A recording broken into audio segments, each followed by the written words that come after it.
All right. I'm going to see the Backrooms today. We're like a few hours away from the movie start time that I'm going to go see. And honestly, not that hyped. Pretty low expectations. Don't expect anything great. I definitely don't expect the masterpiece like Obsession was. Obsession was great. You know, it's really tough when you watch a movie or even a show that is like a 10 out of 10. Amazing. It sets your expectations so high that if the next thing you watch is not like 10 out of 10 and amazing and in that same category, even if the show was like average or even if it's slightly above average, you're going to leave feeling disappointed. And Obsession, I had super high expectations going into Obsession ever since I saw the trailer and ever since I saw the concept of the movie. I had such high expectations for that movie. And it somehow exceeded those expectations. Went above and beyond anything I expected from the movie. I think it is genius. I think any person who loves horror movies needs to see that movie. And I think any person who likes movies in general needs to see the movie just because it's so well written. It is such a well written show. I would recommend that almost anybody who likes movies see that movie. And because I left that movie with such a positive impression, I thought it was freaking amazing. Because I thought so highly of that movie, any movie I watch after that subsequently is going to just, if it does not meet that standard, it's just going to feel bad. And that's kind of what I'm expecting of the Backrooms. I've already watched the trailer. Kind of didn't get anything from the trailer. It's like I watched the trailer of Backrooms and I walk away and I'm like, I have no idea what this movie is even about. It's just, oh my God, there's a hidden room. There's like a endless room, endless, like, it's like what, I don't even know what I'm getting into just from the trailer. And I watched it like 3 times and I'm like, I didn't get anything from it. I'm like, okay, it's just like an endless room.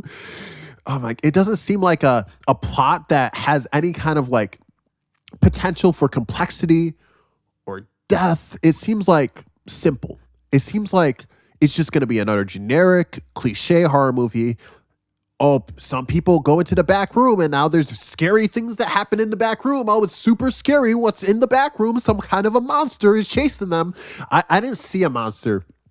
I didn't see a monster in the preview or the trailer, but that's what I'm expecting because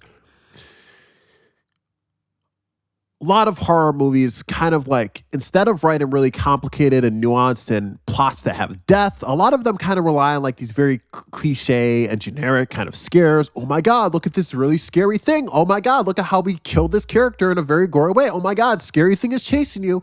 And that's usually my problem when I watch a lot of horror movies. I feel like there's like this lack of depth or a lack of complexity to the characters, to the plots. They just like, oh my God, a really scary person is chasing you. Oh my God, look how scared everyone is. A scary person is chasing you. You're going to die. I mean, I'm going to be honest. I haven't watched a lot of horror movies, but like from what I have watched from horror movies, a lot of them kind of fit into this narrative. And the ones I tend to like are the ones that kind of get out of that narrative, right?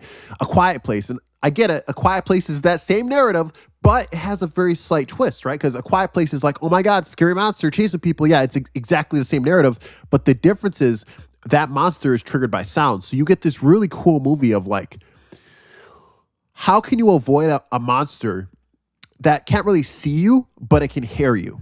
And it takes a very simple concept and it like fleshes that out. And it makes it unique. It makes it stand out instead of just like, oh my God, a very scary thing is chasing you. And it's just very generic. It makes a very simple change that makes the movie a lot more complicated. So when you watch something like A Quiet Place, you're watching a lot of these characters figure out, how can I be as quiet as possible when I walk around? What sounds trigger it? How can I fool the monster by using sound? It creates this level of complexity that I don't often see in horror movies. And I like that level of complexity. I like when there's like it's not just a scary thing chasing somebody. It's not like, oh my God, look at Slender Man. Look how scary he is. Oh, Jason, look how scary Jason is chasing you Friday the 13th. It's like, I like a level of nuance and complexity.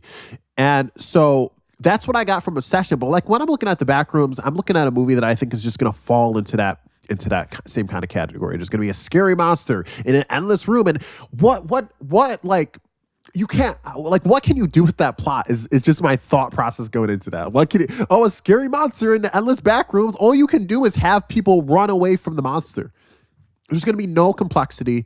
I looked at the genres and it said psychological horror. Those tend to be my favorites, but like I'm thinking of it just from what I've read from the plot, from what people have told me, and from what I saw from the trailer. The trailer was a bunch of nothing, bro.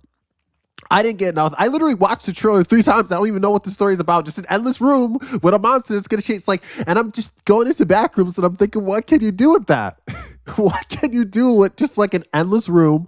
That it's like I can't think of anything creative that can be done with it. And so, like, when I think of like the horror movie that I just watched, Obsession, it's so simple, but there's so many directions you could take a person wishing for a person to be in love with you. More in love with you than anything else in the world. There's so much complexity that you could do with such a simple plot. And, you know, that's what I tend to notice about shows and movies that I think are above average is they take something really simple, but they take it as far as it can go. So like one of my favorite shows of all time is like Death Note, right? And it's such a simple concept. You get a book, you write a name, and the person whose name you wrote dies. Super, super simple concept, right? But it's with exploring how far you could take a concept to its most extreme that I think you get some of the best shows. And like, again, the example I brought up earlier, right? A Quiet Place. It is that exact same pattern. You take something really simple and you make it as complicated as possible. And you make it like, complicated isn't the right word. You bring it to its most extreme. So like, how can we like really flesh out this idea of like a monster that can only find you when it hears you and can't really see you and it can only hear things, and it takes it to the extreme. And I think that's what the best of the best movies do. Not even just horror movies in general. I know all those examples are like horror adjacent, but I could give a ton of examples of shows that I love that just take a very simple concept and bring it to its most extreme. I'm not going to name off like 20 shows just so I'm not endlessly rambling. But when I think of Backrooms, I just think it's too generic already. Just concept wise, like, man, you got to have some really good actors or characters to really carry that, because the concept is already going to be really hard to go above and beyond, right? It's going to be really hard when the whole concept is just a endless room with some kind of a monster chasing people in it. And like, I'm gonna be honest, bro, like I didn't see that in the trailer. I didn't see that there was some kind of a monster chasing, but like, that's just what I'm assuming. Because like, what else can you do? What else can you do in these endless rooms? There's going to be some kind of a monster. It's going to be chasing people. And it's like just like every other horror movie, really. It's like, unless you have like the greatest characters of all time, because there's a chance to be saved. Like, there's always a chance in every single movie where if you write some great characters, the good characters and the great actors can carry that movie. There is always a chance for that. But like, more times than not, that's not the case. Like, if the plot is bad, even with the best actors, man, trying their hardest, sometimes you can't save it. Sometimes it's already so bad from conception. And I know I sound like a hater. I kind of am, but I'm kind of not. I'm just trying to be realistic, right? Because like, this plot, what are you going to do with it? So I'm going into Backrooms and I'm going to see it in a few hours. I'm not seeing it because I'm hyped or excited for it. I'm just seeing it because like, my partner wants to go with me. That's the only reason I'm going to see it. My partner's like, oh man, I'm super excited for it. And I'm not trying to kill her vibe, but this is just my prediction. It just came out yesterday. And I'll be honest, I've already seen it's got a lot of mixed reviews. It ain't going to be that great, bro. It ain't going to be that great.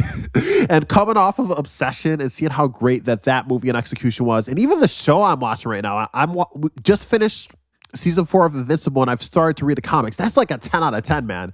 I mean, I'm reading Invincible, a 10 out of 10 show. Just watch. I would rate Obsession a 10 out of 10. Like, these are awesome.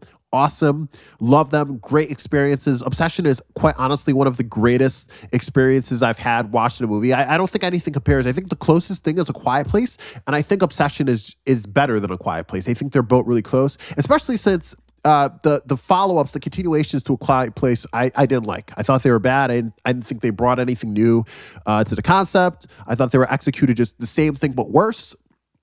So when my frame of reference in recent memory is these great shows, and then I'm going into like, it's gonna, even if it's like a 7, even if it's an 8 out of 10, because I've just been watching and reading 10 out of 10s, man, if it's not even a 9 out of 10, it's going to feel bad. It's going to feel really bad. And I've already saw mixed reviews. I haven't like actually listened to what people are saying, but the fact that it's already got such mixed reviews, bro, it's not sitting well with me. like Backrooms is probably a show that if somebody I knew didn't want me to watch it, I probably would not have went out of my way to watch it. Usually the way I decide how I watch shows is I'm very meticulous. And the primary reason is because I have such existential dread about my own mortality, I'm very aware of how I spend my time. And so what I try to do is I try to like, I don't know, maximize pleasure. And what I mean by that is like, if I'm going to do something, before I do it, I want to really make sure that it's going to at least be something I enjoy. Like if I hate like romance movies, it doesn't make sense for me to spend a lot of time watching romance movies if I know I don't like them. So I take that approach to everything I do in life. So if I'm going to watch a movie, I want to either have a genuine interest in what's already happening, or at least I want to know it's like a movie that people are like, man, if you lived your entire life and you died and you never watched this, you would regret it a lot. And like, I don't think in hindsight, we're going to go back and say, man, that Backrooms movie 2026, if you didn't watch that. So usually I don't usually watch movies until like, I know a lot of people are saying this is great. This is something awesome. And that's not just like to go with the crowd. Because one of my friends were like, that means you're a follower. No, that means like, I know there's a higher probability I'll enjoy it, because like if 90% of people say a show is like a 10 out of 10, I'm more likely to think that show is a 10 out of 10 than a show that only 10% of people think is a 10 out of 10. I'm just trying to increase my odds, my probabilities of spending my time doing things that I enjoy, doing things where I feel like my pleasure will be maximized. That's why I say it's like maximizing pleasure. And like Backrooms doesn't really give me that. It doesn't give me, not from the concept. The concept genuinely doesn't intrigue me, because sometimes I'll watch a show even if most people don't rate it high, if I'm interested in the concept. Sometimes like Obsession I was gonna watch no matter what, just because the trailer was so fucking good and the concept just looks so awesome. I was gonna watch that show no matter what. You couldn't tell me nothing that would have made me not watch Obsession. But Backrooms, you couldn't tell me, if I wasn't going with my partner, there was nothing that would make me go see that show, especially after that trailer, bro. That trailer made no sense. So this is my prediction. I predict that it's just going to be another generic cliche horror movie. I've already peeped a lot of the reviews. Most people that see it, let me just check to make sure I'm not giving false information, but I'm pretty sure most people that have seen Backrooms, the most common rating is not a 10 out of 10. So usually what I'll do is if I'm interested in watching a show or a movie, I'll look up ratings on IMDb, because it has this really awesome feature where you can see percentages. So you can see what percent of people rate a show a certain rating. So you can see what percent of people rate a show 10 out of 10. That's why earlier I said, if I'm going to watch a show, I like to know what percent of people rate it a 10 out of 10. I like this because I know what my probabilities are of enjoying a show. And so I already peeped it going into it. And a lot of people are like, oh my God, why are you setting your expectations so low? Just go into the movie blind. No, it's important. It's important to know so I know what to expect. If I expect a great fucking movie and I go into a movie and I'm expecting the movie to be like a 10 out of 10, if that's my expectations, if those expectations are not met, then I'm going to not be happy. I'm going to be like, oh my God, I expected a 10 out of 10. This was good, but it wasn't a masterpiece. So I like to have expectations that are more in line with reality. If anything, lower expectations are good, because if your expectations are low, if you expect to watch a 1 out of 10 and that was like a 7 out of 10, you're like, oh, that was better than I thought it would be. Like, you're happy. But if like your expectation is like higher and it doesn't meet that, you're like disappointed. Like, oh man, I expected this. So I just like to be grounded. I like to know what to expect. And okay, so here are what people say on IMDb.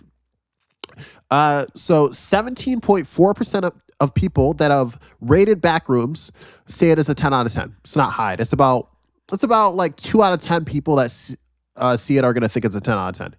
11% say it's a 9. So this is usually like my headcanon, right? I'll look at a show and I'll be like, oh, what percent of people say it's like between a 9 to a 10? And it's looking like 25% of people, which is pretty good, I guess. 1 in 4 people think it's like awesome, amazing, narrow 10 out of 10. That's pretty good. But then I see like most of it is like, that means it's like 75% of people think it's kind of like average. I think an 8 out of 10 is above average, but the way I think about the rating systems is most people are just going to give a 7 out of 10. I don't know why. It's like this weird psychological thing where people have like trouble giving a show a rating that's lower than 7 out of 10 unless they think it's bad. It's like, realistically, like mathematically speaking, right? A 5 out of 10 should be like the middle, but we don't rate like that. Like if something is average, typically we give it a 7 out of 10. So I think anything that's 7 out of 10 and below is like not worth your time in general. Overall, the rating is 7.2 out of 10. And like, I would never in my free time, if I'm picking a show to watch, I'm not picking the show that's rated 7.2 out of 10, bro. And I know I'm glazing Obsession, bro, but it's truly a great show because on IMDb, Obsession is, let's see, Obsession is currently an 8.2 out of 10, much higher overall. So that's an entire point higher. And bro, 50% of people that see Obsession think it's a 9 to a 10. That's double. You have a double percentage chance of enjoying the show, bro, which means that more people enjoy Obsession in general than the percent of people that watch Backrooms, bro. Like, I'm not, hopefully I'm in a 10 out of 10. Like, I don't want to watch a movie that's bad, guys. I'm just trying to be realistic, bro, because I'm thinking about this and like, maybe I'm going to eat my words, right? Maybe I'll look back at this and be like, man, that was such a bad take, but come on, bro. It's not looking good. I'm walking into that movie as a hater. I'm going to be honest with you. I'm going to bring the notebook in. I'm going to start taking notes. Usually we do it on the phone, but I don't want to interrupt anybody else's viewing experience. And I'm just going to take notes, bro. Because if that movie, I'm tearing into that movie. All the hype I've seen, bro. All the hype that my friends are putting into this movie. My partner is putting into this movie. All the hype that the internet, you know how many people on the internet are like, oh my God, this is like a great year for horror. We got Obsession. We got Backrooms. And there's a third movie. Don't know what it is. Don't care. Because if this movie is not good, I'm not wasting my time with this stuff. Y'all can't hype up a movie before it comes out. Like, stop doing that. Stop hyping up movies before they come out, bro. Because, like, then you get everyone's expectations so high, you don't even know. Because it's not about the plot. It's about the execution. And to prove that point, Berserk, right? If you're, like, an anime fan, everyone's like, Berserk is one of the greatest mangas of all time. They've adapted that show how many times? 3 times? And they're bad. Because the execution matters, honestly, a lot more than the idea. So, like, y'all got to stop hyping stuff up before they come out, because if it doesn't meet our expectations and y'all set our expectations up here and the execution is, like, down there, we're all just going to be disappointed, bro. So, like, yeah, I'm going into this with a hater mindset because even the idea doesn't look that good. Y'all are, what, blinded by nostalgia because it's, like, a creepy pasta from back in the day? It's like, just oh, my God, rooms. And it's got a scary monster. A scary monster chasing you through the rooms. Oh my God, bro. Watch Friday the 13th. Watch, I don't know, Jason. Mike, like, there's so many freaking Chucky. There's so many times this has been executed, guys. I'm so sick of seeing the same thing over and over again, executed worse. So, like, I'm going into this with a hater mindset already. With the hype, it's not looking good with the mixed reviews. I mean, I don't think anybody wants to watch a show that they think is bad, that they think is mid. I don't think anybody wants that. I think everybody would prefer to enjoy what they're doing. Most people would probably prefer to, like, the show to be a 10 out of 10. Like, I want it to be a 10 out of 10. But I'm just saying, probability-wise, it's not looking too good, bro. It's not looking too good. So maybe I'll eat my words. Maybe I'll be like, oh my God, I was so wrong. Backrooms is so great. But I highly doubt that. You know, this is like the pre-expectation phase. I'm hoping that it's good. I don't expect it to be. I'm going to go in there. I'm going to give it a chance. And if it's not good, I'm going to hit on it. So we'll see how that goes.